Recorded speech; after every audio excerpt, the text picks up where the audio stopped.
अस्सलाम वालेकुम प्यारे बच्चों। आज हम छठी जमात की उर्दू से हमारा जो मौजू है वो है स्वामी विवेकानंद। पार्ट 2 है।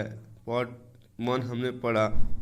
ये आपकी किताब से सफ़ा नंबर 44-45 पे है। आज हम 45 से पढ़ेंगे पार्ट 1 जैसे कि हमने पढ़ा।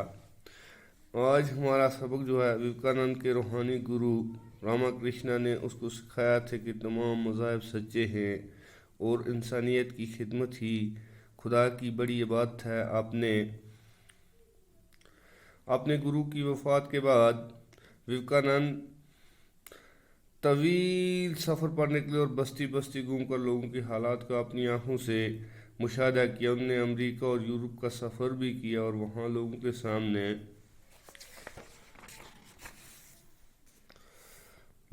हिंदू मत का फ़लसफ़ा बयान किया। विवेकानंद ने अपने नज़रियात की बुनियाद वेदांत फ़लसफ़े पर रखी। उन्होंने अपने पैरोकारों को हिदायत की कि वो पाक दिल और पाक नज़र होकर रहें और खुदगर्जी और लालच को छोड़ दें। उन्होंने इंसान साजी को अपना मकसद करार दिया। अपनी गैर मामूली सलाहियतों और इल्मी व अमली सतह पर अपने बेलौस कोशिशों की बदौलत उनको जदीद हिंदुइज़्म में सबसे ज़्यादा बाअसर शख्सियत माना जाता है। उनमें हिंदुस्तान और इससे बाहर हिंदू मत के अंदर एक नई रूह फूंक दी। उन्होंने हिंदू मत के तमाम फ़िरक़ों और दुनिया के तमाम मज़ाहिब को एक ही मंजिल तक पहुँचने वाले रास्ते करार दिया। उनके खुतबात पर मुश्तमिल कई किताबें मंजराम पर आ चुकी हैं और दुनिया भर में शौक़ से पढ़ी जाती हैं।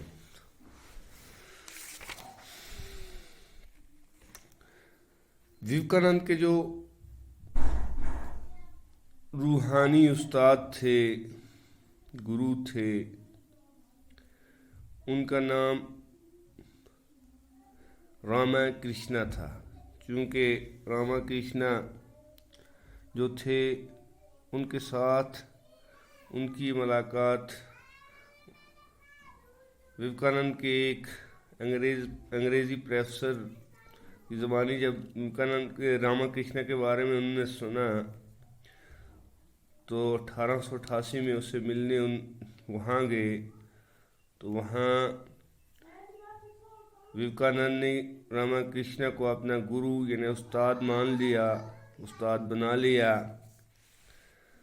और उसके बाद विवेकानंद ने अपने इस रूहानी उस्ताद से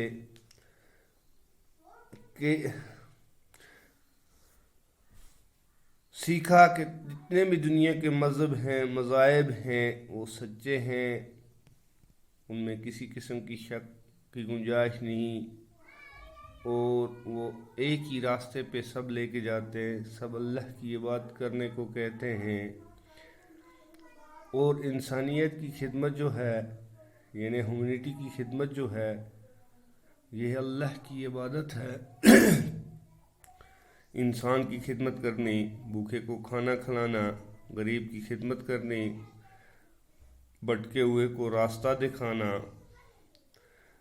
चाहे कैसी भी इमदाद हो, कैसी भी मदद हो, किसी तरह से भी किसी की खिदमत करनी है बड़ी सी बड़ी इबादत है।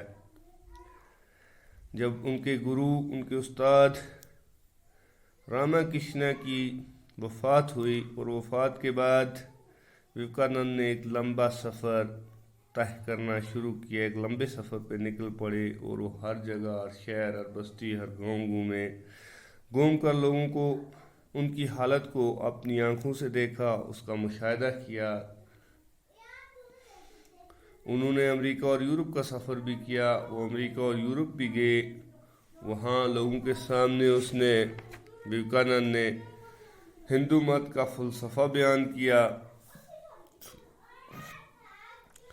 हिंदू मत का यानी हिंदुइज़्म का क्या फ़लसफ़ा है लोगों के सामने रखा और उसने अपनी जो नज़रियात थी उसकी बुनियाद वेदांत फ़लसफ़े पर रखी। वेदों का जो फ़लसफ़ा हिंदू मत में है उसी फ़लसफ़े पर लोगों के सामने उसने अपनी बात रखी انہوں نے اپنے ماننے والوں پیروکار ہو گئے ماننے والے کو ہدایت دی، ان کو فرمایا، ان کو ہدایت دی، ان کو حکم کیا کہ وہ پاک دل اور پاک نظر ہو کر رہیں، پاک دل کو صاف ستھرا رکھیں، نیت کو ٹھیک رکھیں، اور نظر اپنی کو پاک صاف ستھری رکھیں، خود غرضی لالچ کو چھوڑ دیں، مادہ پرستی کو چھوڑ دیں، اپنا پن چھوڑ دیں، صرف انسانیت کی خدمت کریں۔ انہوں نے انسان سازی یعنی اچھی تربیت دینا، انسان بنانا، جو ان کا انسان اچھی تربیت دینی شروع کی، اور ان کا مقصد یہی تھا کہ انسان کو اچھی تربیت دی جائے۔ جو ان میں صلاحیتیں تھیں وہ غیر معمولی صلاحیتیں تھیں، وہ ان کے پاس علم بھی تھا اور عمل بھی تھا، علم کے ساتھ ساتھ وہ اپنے اس علم پہ عمل بھی کرتے تھے۔ تو ان دونوں چیزوں کے ساتھ علم و عمل کے پر وہ اپنی جو اس نے بے لوث تھک کوششیں کی، اسی کی وجہ سے وہ ہندوازم میں سب سے زیادہ بااثر شخصیت مانی جاتی ہیں۔ انہوں نے ہندوستان سے باہر بھی ہندو مت کو پھیلایا، ہندو مت کے اندر ایک نئی روح، ایک نئی جان پھونک دی۔ ہندوستان سے باہر بھی گئے، وہاں بھی ہندوازم کو پھیلایا۔ تمام ہندو مت کے جتنے بھی فرقے تھے یا دنیا کے جتنے بھی مذاہب تھے، ان کو ایک ہی منزل تک جانے کا راستہ ان نے قرار دیا۔ ان نے جو خطبات دیے وہ کتابی شکل پہ اب منظر عام پر آ چکے ہیں، لوگ ان خطبات کو بڑی شوق سے پڑھتے ہیں۔ تو جیسے الفاظ ہیں، مشکل الفاظ اور ان کے معنی: رجحان، توجہ، میلان یا توجہ، خدا شناسی، خدا کو پہچاننا، بے لوث، خالص، جمناسٹک ہو گیا ورزشی کرتب، داغ بٹھانا ہو گیا دھوم مچانا، روب قائم کرنا، شہرت پانا، اس طرح ہو گیا استوار ہونا، مضبوط ہونا، پائیدار ہونا، دوچار ہونا، سامنا ہونا، بین المذاہب، مختلف مذہبوں کے درمیان شناسائی، واقفیت، جان پہچان، احیاء نو، نئی جان ڈالنا، نئے سرے سے زندہ کرنا، روحانی گرو، روحانی استاد، پیر و مرشد، طویل ہو گیا لمبا، ویدانت، ہندوؤں کے فلسفے اور مذہبیات کا نظام، پاک باطن، پاک دل، پاک سیرت، انسان سازی، انسان بنانا، اچھی تربیت دینا، مہذب بنانا، فرقوں ہو گیا فرقہ کی جمع،